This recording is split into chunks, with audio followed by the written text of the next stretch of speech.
Bonjour à tous et bienvenue dans cette nouvelle vidéo. Alors aujourd'hui, vidéo dédiée à Excel et notamment ici à comment générer un code barre dans Excel.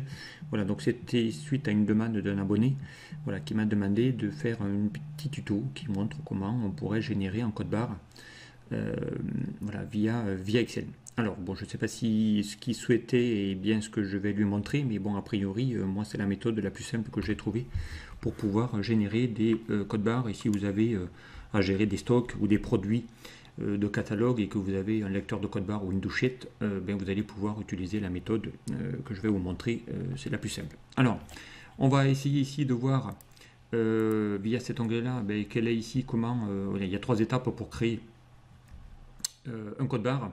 Un code barre, c'est ni plus ni moins une police de caractère. Donc on peut aller chercher une police de caractère qui va vous permettre ici de pouvoir récupérer une police qui va gérer des codes barres, d'accord, automatiquement, en fonction de la saisie d'un texte qu'on aura fait.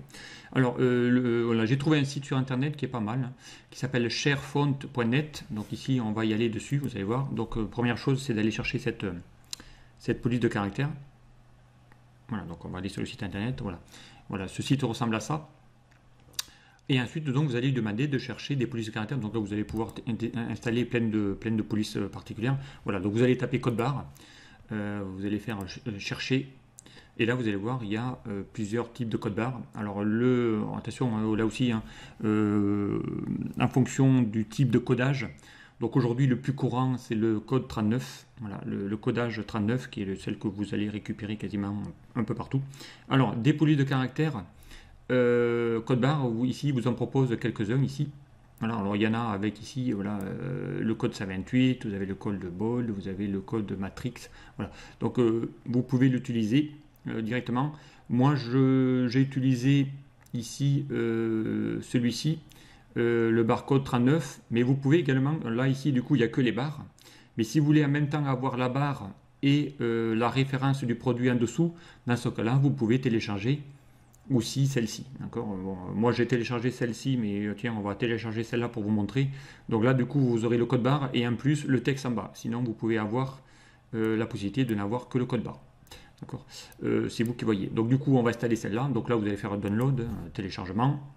Voilà, le code a été téléchargé, tout simplement. Je ferme Internet et je vous rappelle que tout ce que vous téléchargez sur Internet va se mettre dans téléchargement. Voilà. Et ici, vous avez le code barre qu'on vient ici de générer.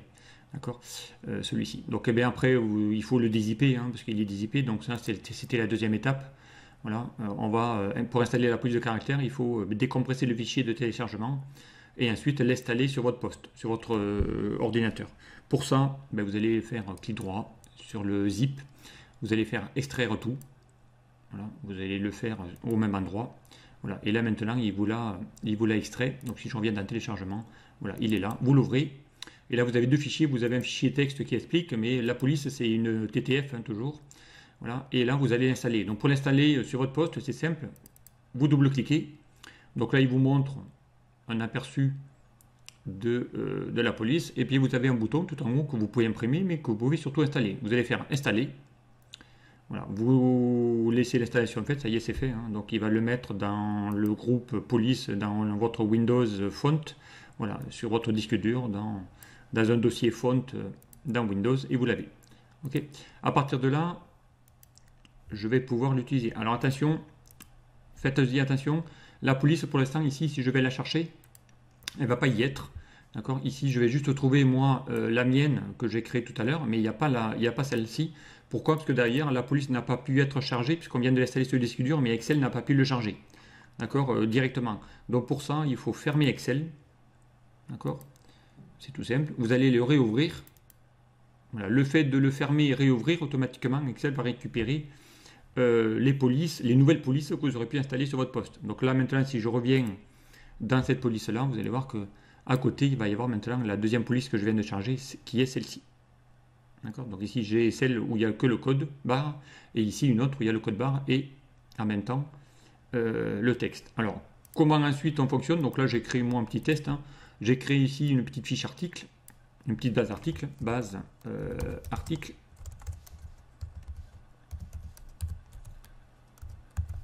Ok. Eh bien, tout simplement, hein, on va essayer de mettre ça fusionné, centré en gras. Voilà. Base d'article. Voilà, avec ici le code d'article, la ref, le produit, quantité, prix, et puis ici le code barre. Alors le code barre, évidemment, il va se générer en allant chercher la ref, d'accord, et ensuite je suis allé chercher la police de type barcode. Ok. Si je voulais avoir maintenant la police, la même qu'on vient de faire, mais avec ici, donc on va faire code barre plus texte. Eh bien, tout simplement, vous allez faire égal, vous allez chercher la ref produit. Donc là, évidemment, il va vous mettre exactement la bonne ref que vous avez. Donc ici, on va juste tirer un petit peu la première copie. OK. Et là, eh bien, on va lui dire d'aller transformer ça en police barre code. OK. Et ici, vous l'avez. Et là, vous avez ici exactement l'intitulé directement. D'accord. Donc, je vais faire, on va augmenter un petit peu la police pour la voir un peu mieux, cette barre, voilà, cette police de caractère. Voilà. Ben là, regardez, maintenant, on a bien le code barre et en même temps, on a bien la ref du produit. Donc, on a les deux en même temps. D'accord. C'est la possibilité de le faire. Voilà, donc ici, voilà, donc, et puis si vous avez une douchette, eh bien, vous pouvez ici scanner, et puis automatiquement il ira chercher. Alors eh bien, ça marche aussi ici, j'aurais pu faire la même chose. Si ici je fais CTRL-C, CTRL-V, ok. Ici je vais lui demander d'aller chercher une liste déroulante, ok. Je sais, elle est là, donc ici on va lui demander de créer une liste. On va lui chercher ici tous les codes qui sont là. Okay. On va les afficher. Donc ici, on a ici le code. Alors le code, évidemment, il n'y a pas le code parce que derrière, je ne l'ai pas mis avec la bonne police. Donc on va chercher la deuxième qui va afficher en même temps. Bon, ici, on va faire un barcode, ça sera plus simple. Voilà. Code. Alors, on va chercher du coup la deuxième. Voilà. Comme ça, maintenant, j'ai bien la ref avec ici le code. On aurait même pu le mettre en gras si vous le souhaitez le mettre en gras, enfin peu importe. L'avantage de ça, c'est que derrière, je pourrais même mettre un barcode orange, bleu, vert. Bon, vous pouvez choisir ce que vous voulez, hein, c'est pratique. Comme ça, vous allez pouvoir mettre. En généralement, il vaut mieux laisser en noir. Hein, les lecteurs de barcode, les douchettes préfèrent ici de voir ça. Donc ici, on va mettre code barre voilà, avec texte. Ok. Et là, ben, je pourrais faire ici la même chose. C'est-à-dire ici, je pourrais maintenant aller chercher, tiens, en sélectionnant ici n'importe quel produit. Donc, je vais chercher le vin. Je voudrais ici récupérer la désignation. Donc ici, on va faire égal recherche. Hein. Vous allez voir qu'on va pouvoir faire des recherches V ou des recherches X. Donc la valeur cherchée, c'est elle. On va la figer, F4. Il va vous demander, dans le tableau de recherche, ben, il doit le chercher ici, dans cette plage. D'accord. On va faire F4. D'accord. Ensuite, il va vous demander quel est ce que je veux chercher. Moi, je veux chercher la ref article. Donc, on lui sélectionne la plage. D'accord. F4. Ensuite, s'il ne trouve pas, si non trouvé, on va mettre champ vide. Sinon, sinon, on va lui mettre aussi le vrai valeur.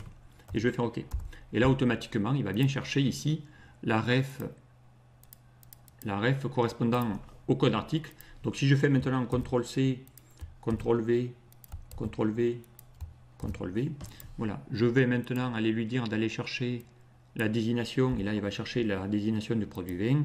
Si je vais chercher maintenant, ici, lui demander d'aller chercher les quantités, il va chercher les quantités, et si je vais chercher maintenant, ici avec la recherche X, c'est super pratique, on glisse juste en face, voilà, les prix unitaires, voilà, et puis si je voudrais avoir ici même, par exemple, CTRL-C, CTRL-C, CTRL-V en mettant le total, ok. Et bien là, on va lui dire égal ça que multiplie ça. Voilà, et on a ici le total. D'accord. Comme ça, maintenant, je peux aller chercher n'importe quel code barre. Voilà, ici, hein, j'ai les infos. Voilà, on pourrait ici récupérer ça avec une douchette et avoir récupéré ici, ou aller chercher. Voilà, je scanne un code barre, et puis derrière, je peux aller chercher ça dans une source directement.